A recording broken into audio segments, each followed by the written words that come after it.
Indonesia merupakan penghasil ikan asin utama di dunia. Teri menjadi salah satu andalan ekspor masyarakat di berbagai wilayah pesisir Nusantara. Permintaan akan ikan asin berkualitas semakin tinggi tiap tahunnya. Negeri Tiongkok dan Jepang menjadi salah satu pelanggan setia berbagai produk teri dan ikan asin kita. Harganya jelas sangat tinggi. Di Jepang, harga per 100 gram teri segar mencapai 630 yen atau sekitar Rp70.000. Sementara di Indonesia untuk 1 kg teri nasi super hanya dihargai Rp150.000. Dari sini kita dapat membayangkan betapa sulitnya para nelayan teri di Indonesia. Mereka hanya dapat bertahan hidup dari pemodal yang membiayai perjalanan mereka di laut.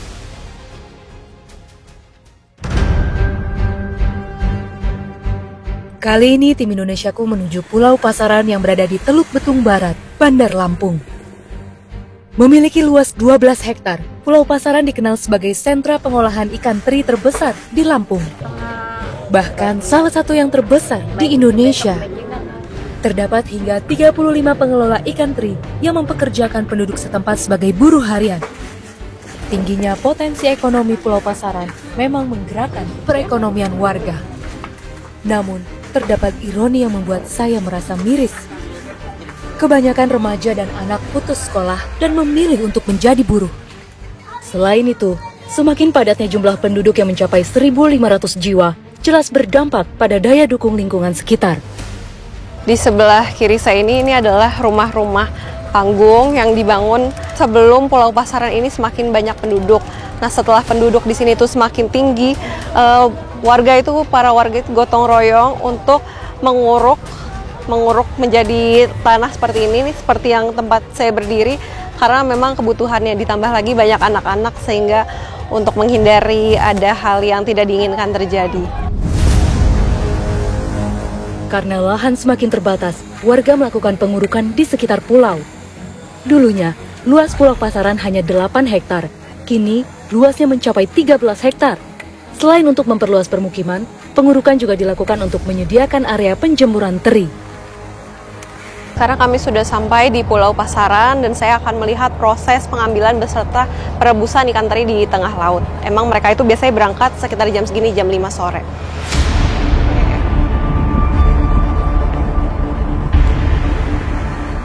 Kami berangkat menuju Pulau Lelangan, salah satu pulau terdekat yang dianggap nelayan kaya akan hasil ikan. Perjalanan ke sana memakan waktu sekitar 2 jam. Selain Pulau Lelangan, nelayan Pulau Pasaran juga kerap melaut hingga Pulau Sebesi dan Pulau Anak Krakatau. Untuk sampai ke sana, mereka harus menempuh waktu hingga 3,5 jam.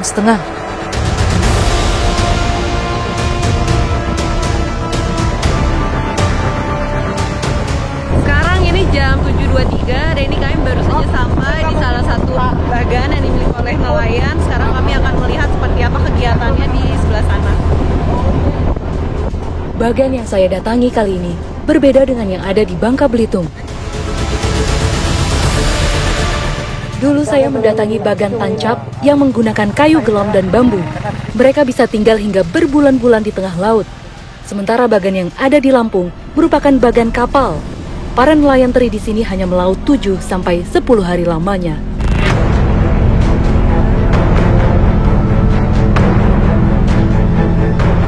Baru ngambil pertama kali berarti. Ini pas banget, pas kami sampai itu baru pertama nurunin jaring untuk ngambil terinya. Nanti kami akan lihat bagaimana hasil tangkapan hari ini. Semoga hasilnya banyak.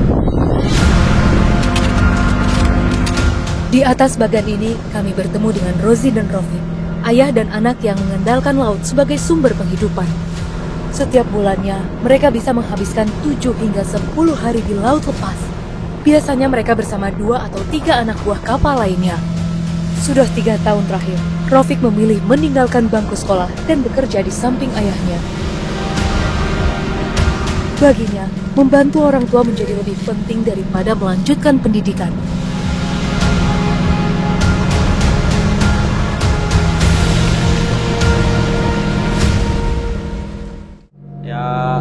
Melihat keadaan orang rumah aja, makanya saya berhenti.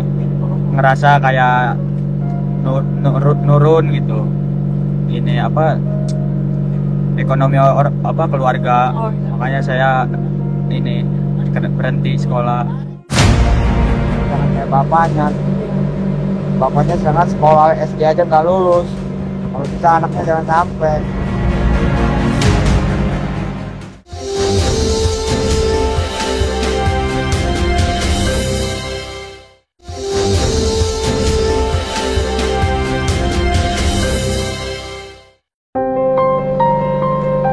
Pada awalnya di usia 13 tahun, Rofik hanya iseng ikut melaut saat libur sekolah.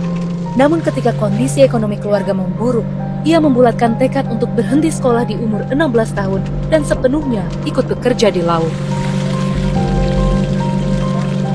Mendengar keputusan itu, orang tuanya tak kuasa melarang karena pengalaman serupa juga dialami sang ayah yang sudah turun ke laut sejak umur 15 tahun. Rofik adalah anak kedua dari 3 bersaudara. Kakaknya baru saja lulus sekolah, sementara adiknya masih duduk di bangku kelas 4 SD. Di usia muda, Rofik rela mengorbankan pendidikan demi membantu orang tua dan memberi kesempatan bagi kakak serta adiknya untuk terus bersekolah. Sejauh ini seperti inilah hasil tangkapannya, alhamdulillah cukup banyak. Dan di sini juga tidak hanya ikan kecil saja yang diambil gitu, kadang ada juga beberapa ikan besar seperti yang tersangkut. Nelayan di sini ya memanfaatkan ini untuk mereka makan malam gitu, karena harus makan dengan makanan yang seadanya. Setiap keranjang ikan teri dihargai sekitar Rp250.000.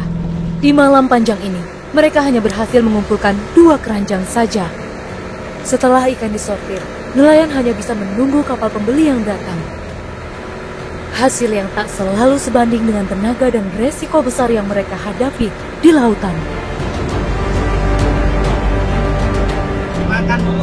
Ini proses pemisahan antara ikan teri dan ikan yang lainnya, karena kalau misalkan ikan teri itu dia tenggelam gitu ke bawah, sedangkan kalau yang ikan-ikan kampung seperti ini bukan ikan teri, jadi dipisahkannya dengan cara seperti ini agar lebih cepat lagi. Keseharian seperti ini telah dilakoni Rozi selama lebih dari 25 tahun. Berawal dari ABK biasa, kini ia dipercaya menjadi kapten yang memimpin dan bertanggung jawab atas anak buah kapal setiap harinya. Hanya Rozi yang berhak mengemudikan kapal dan memantau GPS untuk menentukan lokasi ikan. Namun teknologi tak selalu menjamin. Bagi Rozi, semuanya tetap bergantung pada rezeki yang diberikan laut. Sebenarnya, ia masih menyimpan harapan besar agar anak keduanya, Rofik, dapat melanjutkan pendidikan. Namun dengan penghasilan sebagai nelayan yang sering kali pas-pasan, pilihan itu hilang begitu saja. Untuk membiayai sekolah 3 orang anak, terpaksa harus ada satu yang dikorbankan. Ya kayak mana kerja di darat kan payah, ijazah sedangkan nggak punya. SD kita nggak lulus, jadi mau kemana lagi ya, tanpa ijazah ya di laut itu lah. Jadi akhirnya jadiin nelayan gitu. Terus anaknya suka dibawa juga ya Pak dari kecil? Enggak, ya kemauan sendiri aja, dia kan mau ke laut itu semenjak sekolah SMP mau masuk kelas 2. Dia mau masuk kelas 1 mau pernaikan, dia udah main ke laut. Kita orang tuh nggak tahu. Maksud orang tua kan ambillah ijazah dulu, terus saya udah ngambil ijazah, jangan kayak bapaknya. Bapaknya sangat sekolah SD aja nggak lulus. Kalau bisa anaknya jangan sampai. Ya kepengen orang tuanya sih sekolah gitu, jangan kayak bapaknya. Rozi hanya ingin anaknya Rofik dapat hidup lebih baik daripadanya. Namun realita di atas laut tak selalu sesuai harapan. Ketika hasil tangkapan tak mampu menutupi biaya solar dan transport, Rozi terpaksa kasbon kepada pemodal dan pulang dengan tangan kosong. Harapannya hanya satu, semoga di bulan berikutnya laut memberi rezeki yang lebih baik. Sebab jika ikan sedang sulit dicari, penghasilannya tak lebih dari Rp300.000 dalam sebulan. Jumlah yang jauh dari cukup untuk menghidupi istri dan 3 orang anak. Setelah menangkap dan menyortir ikan, akhirnya kapal yang ditunggu-tunggu tiba. Kapal yang datang ini adalah pembeli ikan yang diutus oleh pemilik usaha teri. Setiap harinya, mereka diutus untuk berkeliling mencari ikan ke kapal-kapal bagan. Ini baru aja kami baru ngangkat jaring 1 kali aja itu udah langsung ada para pencari ikan nih merapat ke sini.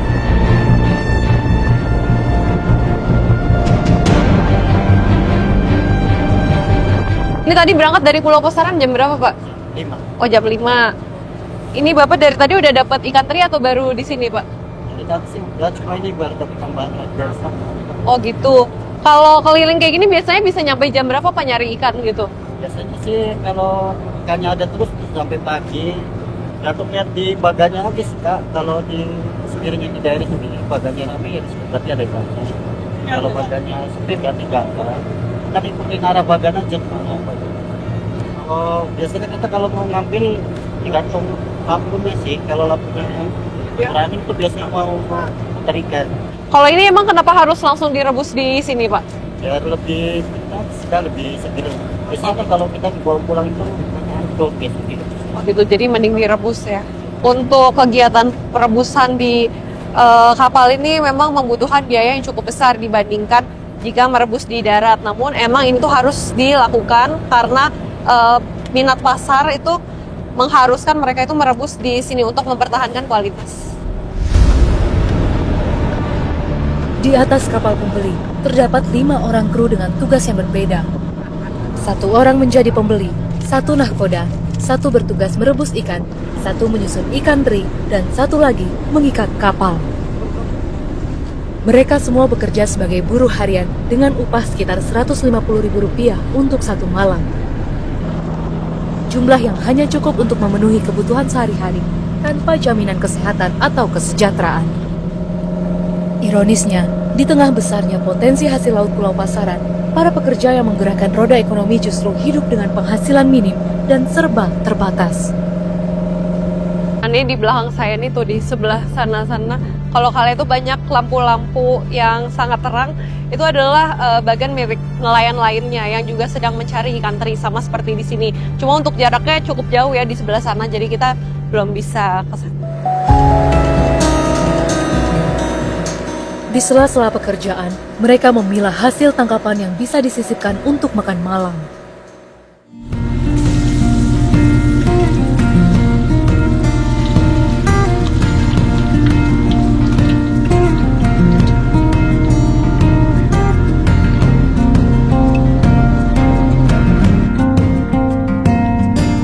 Cumi ini sebenarnya itu bukan target dari pengambilan ikan dari para nelayan di sini, karena target utama mereka teri.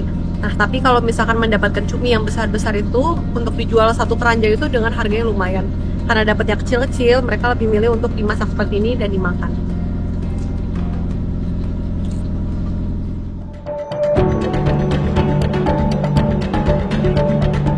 Hidup di tengah laut bukanlah hal yang mudah. Para nelayan harus selalu siap menghadapi segala kemungkinan saat cuaca berubah tak bersahabat. Kesulitan juga bertambah karena mereka sulit membeli kebutuhan sehari-hari dan hidup tanpa akses sanitasi yang layak.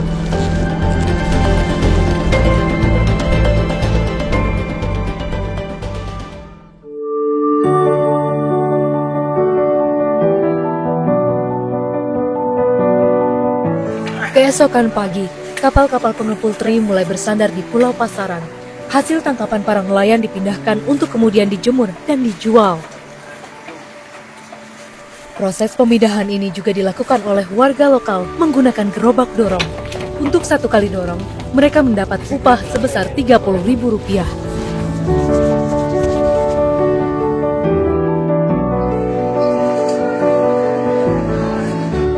Warga di Pulau Pasaran mayoritas adalah lulusan SD.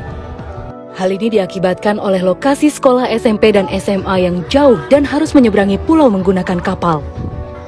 Meskipun kini sudah ada jembatan penghubung, masyarakat di sini lebih mengutamakan untuk kerja dan mencari nafkah dibandingkan melanjutkan pendidikan. Kali ini saya bertemu dengan Nina, salah seorang warga yang dapat menyelesaikan sekolah hingga SMA. Sayang, kondisi kesehatan Nina justru semakin memburuk. Alih-alih bekerja di kota, Nina hanya dapat menjadi buruh harian di pelabuhan. Karena fisik sih. Fisik. Kamu kenapa emang? Kayak penyakit kena skip gitu. Kenapa? Berobat. Skip apa? Skip. Skip. Iya, kayak kejang gitu. Kejang. Oh. Iya. Yang gak sakit pun sih kalau gak capek aja. Kalau kecapean. Kecapean. Nah, Ibu khawatir kalau jauh-jauh gitu ya.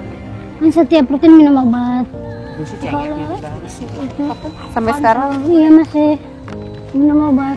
Ini kerjanya kerja di luar juga bisa, tapi kan nggak dibolehin sama ibu. Setiap jam, Nina hanya mendapatkan upah sebesar Rp10.000. Jika ikan sedang sedikit, ia dan buruh lainnya hanya bekerja dari pagi hingga siang. Namun saat ikan melimpah, kerjaan bisa berlanjut hingga maghrib. Terkadang, demi memenuhi kebutuhan hidup, Nina harus bekerja di 2 tempat pengolahan ikan dalam 1 hari. Mayoritas pekerja di pengolahan ikan teri ini justru bukan orang asli Pulau Pasaran. Mereka adalah warga dari kawasan sekitar yang mengandalkan pulau ini sebagai sumber penghasilan. Kesehatan Nina yang tak selalu prima sering membuat Yeti merasa khawatir. Padahal sang ibu tak pernah meminta putrinya untuk turut bekerja. Halo, Assalamualaikum. Meski harus mengorbankan kesehatannya, Nina tetap memilih bertahan di pengolahan ikan teri demi meringankan beban ibunya. Pengennya sih ya kayak orang-orang ya. Pengennya yang tinggi, cuman ya gimana, orang keadaannya udah kayak gitu. Bawa ke Abdul Muluk itu ya, cuma karena emang dia keadaannya masih kecil ya. Jadi di di EEG itu dia ngamuk. Jadi dari situ udah kita lepas. Ya. Nah, jadi kalau kumat, kalau lagi sekolah itu ya, paling cuma berobat biasa aja. Nggak pernah cek Kayak di lagi ke UKS, dokter. ke UKS sekolah aja cuman gitu, terus istirahat. ke dokter biasa aja di sini gitu. Nggak pernah dibawa ke rumah sakit periksa apa gitu. Enggak. Oh iya. Ya itu tahunnya yang pas kelas 12 ini ya. Ya itu dari situ bawa ke rumah sakit. Yeti hanya menyimpan harapan agar putrinya bisa sembuh dari penyakit yang hingga kini masih ia derita. Setiap hari, Nina harus rutin minum obat agar penyakitnya tidak kambuh dan ia tetap bisa membantu ibunya.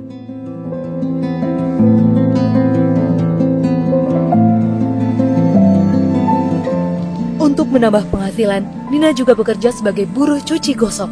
Pekerjaan ini dijalaninya setiap 2 hari sekali.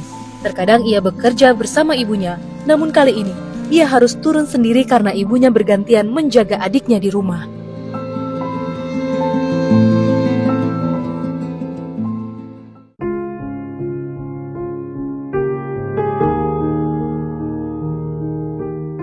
Kemiskinan tidak dialami oleh buruh harian yang masih muda saja. Saya juga bertemu dengan Ma Eti yang sudah lanjut usia. Walau sudah bekerja selama 30 tahun, nasibnya tak kunjung membaik.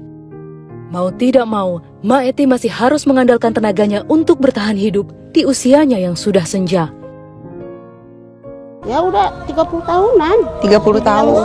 Dari anak SD itu, anak-anak sekolah, begini aja kerjaannya. Kalau lagi ikannya dikit atau nggak ada ikan gitu gimana, Mak? Ya udah diam ibu di rumah nganggur. Bilang ibu kalau nggak kayak dulu masih anak kecil-kecil, ibu kalau nggak ada ikan di sini nyari ke sana. Dari upah sebagai buruh harian inilah, Eti dan almarhum suaminya dulu mampu membesarkan 6 anak yang kini seluruhnya sudah berumah tangga. Di usia senja, Eti hidup berdampingan dengan anak dan cucunya, menjalani hari tua dengan segala keterbatasan yang ada.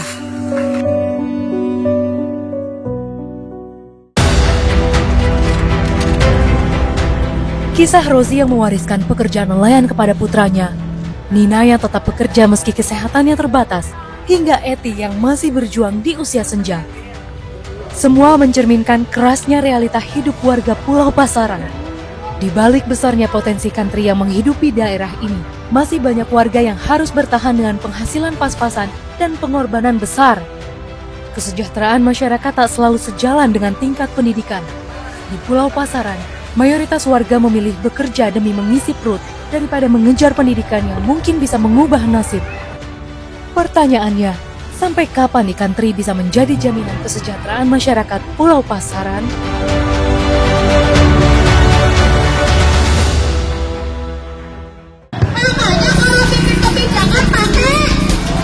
Dari 2019 sampai 2024, ada 195 orang meninggal di jalanan. Kemana Anda semua?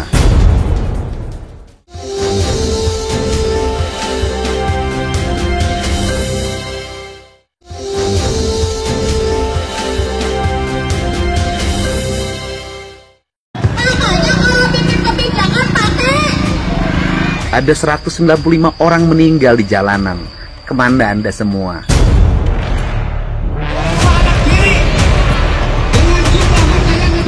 Pasca penutupan tambang di Parung Panjang per 25 September 2025 oleh pemerintah Provinsi Jawa Barat, sejumlah pekerja tambang dan sopir truk tidak terima dan menggelar aksi unjuk rasa.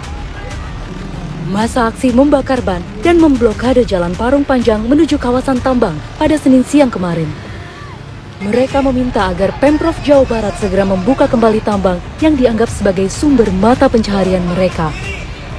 Kita menolak peraturan gubernur dalam hal ini yaitu Bapak Aing Dedy Mulyadi yang berkaitan tentang penutupan sementara perusahaan tambang yang ada di wilayah Cigudeg dan Buntu. Ini kan sangat berdampak kepada perekonomian ya, masyarakat yang ada di wilayah Bogor Barat gitu kan. Permintaan ini sebenarnya terasa agak janggal, karena penutupan tambang sebenarnya justru dilakukan atas aduan warga Parung Panjang. Warga merasa jalan di permukimannya rusak berat oleh lalu lalang truk tambang. Sebelumnya, Gubernur Jawa Barat Dedy Mulyadi menutup sementara aktivitas pertambangan di Kecamatan Parung Panjang, Rumpin, dan Cigudeg. Dedy Mulyadi juga mengungkap sudah ratusan warga yang menjadi korban keganasan truk raksasa pengangkut material tambang. Saya paham bahwa banyak pihak yang dirugikan karena kebijakan ini. Tetapi Anda juga harus paham, dari 2019 sampai 2024 ada 195 orang meninggal di jalanan karena terlindas truk, tersenggol, bertabrakan, ada 104 luka berat. Pertanyaannya adalah, kemana Anda semua ketika banyak anak-anak yang kehilangan bapaknya, banyak suami yang kehilangan istrinya, banyak kakak adik yang kehilangan saudaranya, ada tangis yang pilu saat mereka jatuh di jalanan terlindas truk-truk besar. Apa sebenarnya yang terjadi? Mengapa masalah ini terkesan rumit dan berlarut-larut? Kali ini tim Indonesiaku mendatangi warga di Parung Panjang yang bertahun-tahun harus bertaruh nyawa dan menelan debu jalanan.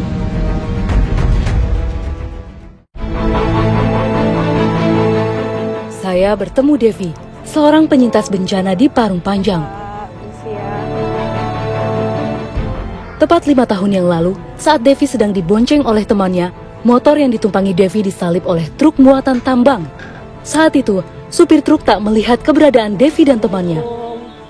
Kejadian tiba-tiba ini membuat teman Devi yang menyetir motor panik. Ia lalu melompat tanpa aba-aba. Devi pun terjatuh. Malangnya, kaki Devi terlindas dan terseret truk sampai 15 meter. Di situ dari sekian banyaknya orang nggak ada yang nolongin, pada videoin, foto kayak gitu. Akhirnya ada beberapa bapak-bapak yang nolongin nutupin badan karena kan ini hancur. Paha kiri hancur, posisi mobil masih nempel ya, ban mobil. Kata Devi, Bapak mohon maaf, tolong pundurin mobilnya soalnya masih nempel di badan Devi. Akhirnya ada beberapa orang bapak-bapak nolongin tuh mundurin mobil. Kata Devi, ini apa? Sabar ya Neng, katanya. Kakinya hancur, katanya gitu, kata bapak-bapak di tempat. Selama proses penyembuhan, Ibu Devi tidak ada di samping Devi. Hal ini membuat Devi bertanya-tanya, di manakah sosok ibu yang sangat ia rindukan? Pada kenyataannya, Ibu Devi telah berpulang 1 minggu setelah Devi kecelakaan. Namun, pihak keluarga memilih untuk merahasiakan kabar ini dari Devi.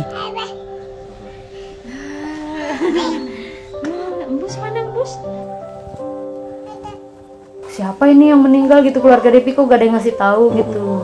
Akhirnya pas dibuka dibaca, ternyata Ibu Devi yang meninggal. Terus kan adik juga, karena tetangga juga semua kayak dirahasiain buat gak ada yang ngungkit-ngungkit ibu. Akhirnya adik pada kabur dulu nih, takut ditanya-tanya. Soalnya kan kata bapak kalau belum bisa jalan jangan dikasih tahu dulu.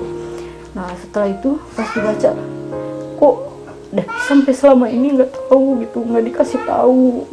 Walaupun ada bapak, tapi kan tetap aja gitu, posisi Depi kan lagi benar-benar membutuhkan ibu, tapi ibu malah ninggalin Depi. Setelah mengetahui kabar duka tersebut, Devi bertekad lebih kuat untuk sembuh. Semua itu dilakukan demi mendatangi makam ibunya. 2 tahun lamanya, Devi melalui proses penyembuhan di rumah sakit. Masa ini menjadi masa paling kelam dalam hidupnya. Bahkan membuat Devi putus asa dan terpikirkan untuk mengakhiri hidupnya. Kondisi Devi yang membuatnya tidak aktif secara fisik menyebabkan adanya batu besar di kandung kemih. Devi harus melakukan operasi berupa laser agar keadaan tidak memburuk. Kini kondisi Devi sudah lebih baik dan pelan-pelan mulai beraktivitas di rumah.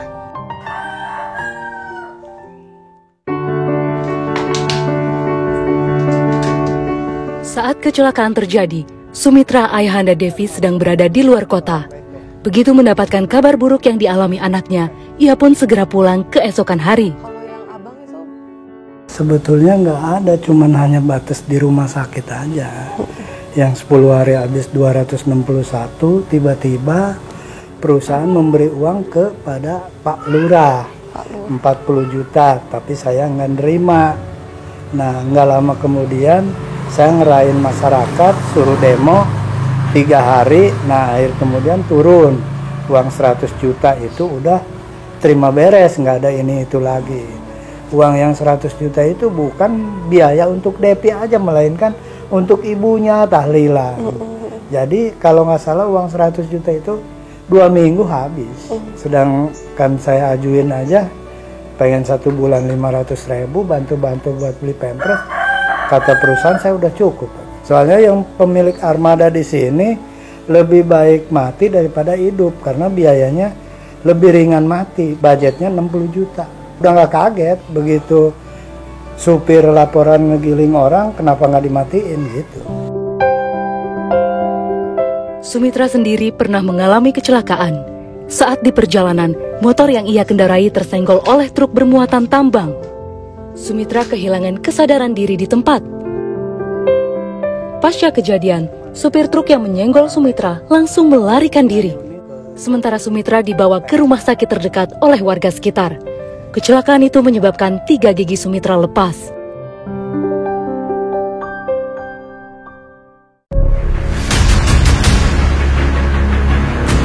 Wilayah Parung Panjang bukan satu-satunya wilayah yang terdampak.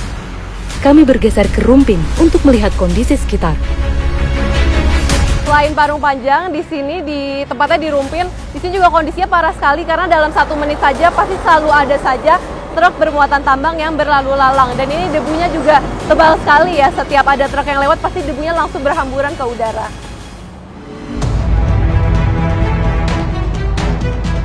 Polusi debu seolah tak bisa dihentikan selama truk tambang masih melintas. Maka warga harus rela membersihkan rumah setiap jam. Situasi ini mau tak mau dilakukan para pedagang yang terletak di pinggir jalur Parung Panjang. Kalau selama jualan gitu suka terganggu nggak sih Bu? Misalnya kayak tiba-tiba batuk-batuk atau pilek itu, gangguan pernafasan atau mungkin kelilipan, kan ini benar-benar di pinggir yang sering kelilipan ya Ibu ya. Kalau di pernafasan gitu Bu? Di pernafasan batuk pilek gitu sering juga? Nah, paling pilek-pilek aja.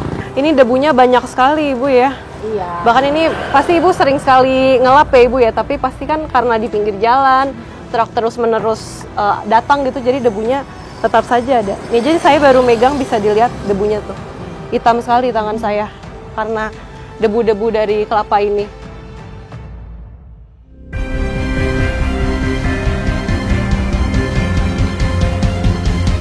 Lebih miris lagi, pakaian-pakaian yang sedang dijemur kini dipenuhi oleh debu. Jadi untuk menjemur baju saja di sini tuh tidak bisa seperti menjemur baju pada umumnya ya, karena meskipun ada cahaya matahari tapi debunya itu terus-menerus datang. Dan itu debunya paling terlihat di baju warna hitam. Bisa dilihat nih, ini adalah partikel debu-debunya. Dan kalau di sibakan itu tuh pasti debunya terbang. Jadi ini sangat prihatin sekali. Aas sudah bertempat tinggal di sini sejak ia kecil. Namun, beberapa tahun ke belakang, truk bermuatan tambang ramai melewati jalanan di depan rumahnya. ramainya truk membuat debu yang tebal sampai ke dalam rumah.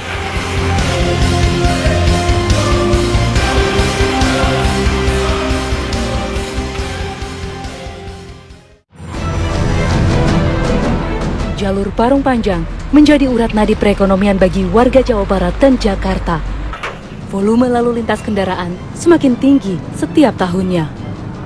Pemerintah daerah Jawa Barat berusaha mencari solusi, salah satunya dengan membuat jalan provinsi serta jalur khusus truk tambang, sehingga mengurangi gangguan pada jalur biasa yang dilewati kendaraan pribadi. Selain itu, kehadiran jembatan tambang juga menjadi ujung tombak agar dapat mengatur tonase kendaraan.